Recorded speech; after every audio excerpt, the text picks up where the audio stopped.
Hello and welcome to Star Wars Obsessed.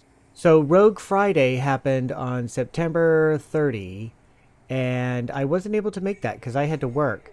Toys R Us had a midnight opening for Rogue Friday and I wasn't able to make that either because I really didn't want to stay up that late and didn't have to go to work the next day. So I was able to go to Toys R Us after Rogue Friday and I wanted to go because I wanted to see what what toys they have, what new things they came out for the movie Rogue One.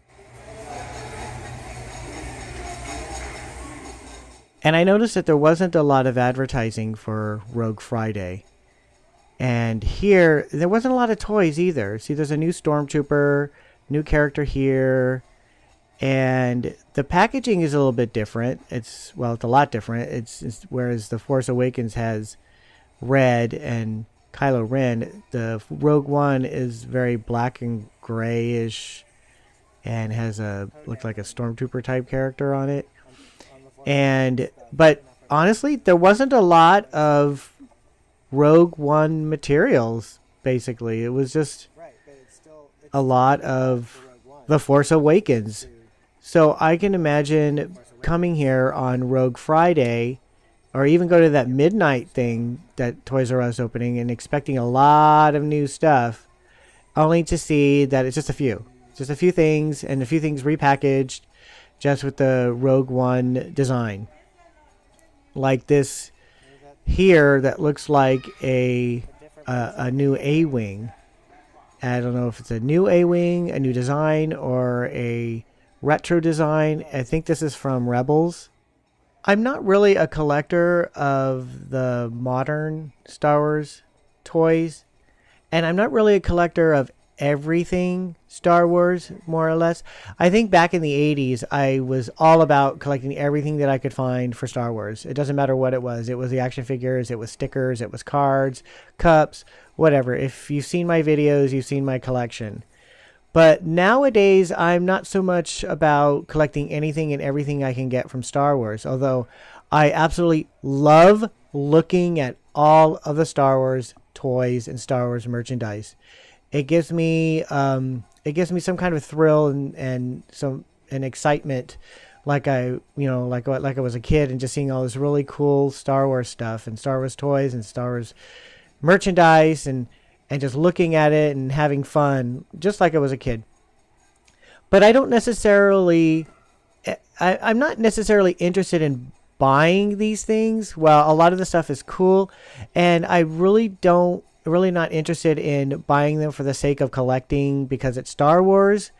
I just like to look at it, and I still like to collect the vintage, and I try to keep my collection to the vintage. I have been collecting some of the modern toys. I was interested in collecting for The Force Awakens, basically because Han Solo and Leia and Luke, and I was hoping that they would create the figures. They finally did for Han Solo, so I kind of wanted to give it the completeness of that character. So I wanted the contemporary version of Han Solo. But unfortunately, they didn't make a Leia and a Luke. So I was disappointed. And I was hoping that that would be something available now. But they still never bothered to release any Leia, any new version of Leia or Luke. So that kind of disappointed me. That's the other thing that disappointed me about this whole Rogue Friday thing, is I was hoping that they would release those two figures. But they haven't. I like it. If I'm going to be honest, truly honest with myself and truly honest with you, I would buy all of the Star Wars stuff. If money was not an object, if I had all the space that I needed, I would buy all of the Star Wars stuff. And I probably would just, I was about to say I probably would just keep it with the classic characters. But no, I most likely would just buy all of it.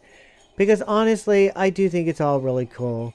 I really love all the new Star Wars toys, all the new Star Wars merchandise, especially with the classic characters like Darth Vader and R2-D2 and all that. I really do like it. And honestly, if I had the money and if I had the space, I would truly get it.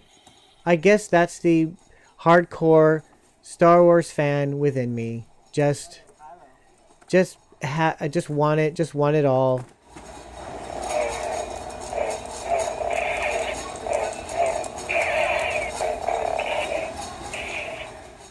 This R2-D2 is really cool and I love the sounds, but every time the head turns like it did, it would stop so hard, just right there.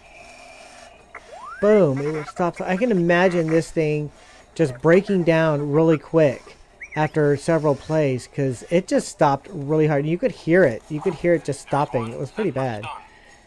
And this Stormtrooper is interesting because it had sounds from the movie. You just move it around and it would speak and make sounds. And it was funny because you could tell that the voices from the Star Wars it was voices, you know, like close the blast doors or there's one set for stun, and it was re-recorded with someone else's voice, and it just sounded very odd. And when he said there's one set for stun, it sounded like some surfer dude was saying it. It was quite amusing. That's weird. Hasbro is doing something really cool. Is they have an app now that you can use to make movies with your toys. So I'm pretty excited to check that out. Here is this at Toys R Us for $25. This 4-pack, figure 4-pack. I found the exact same thing at Target for a clearance price. Their clearance price, which was $17.49 or $17.48. So I was quite pleased that I purchased at that price rather than the $25 price at Toys R Us.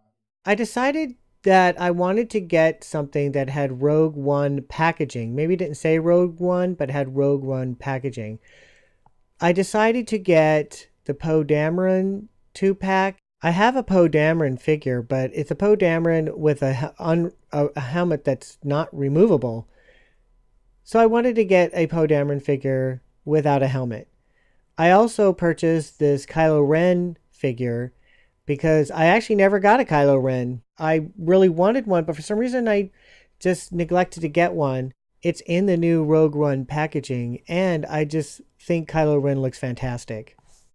Well, that was my trip to Toys R Us after Rogue Friday. I hope you enjoyed this video as much as I enjoyed looking at all the toys. Till next time. Thanks for watching Star Wars Obsessed. If you liked this video, give it a thumbs up and please subscribe.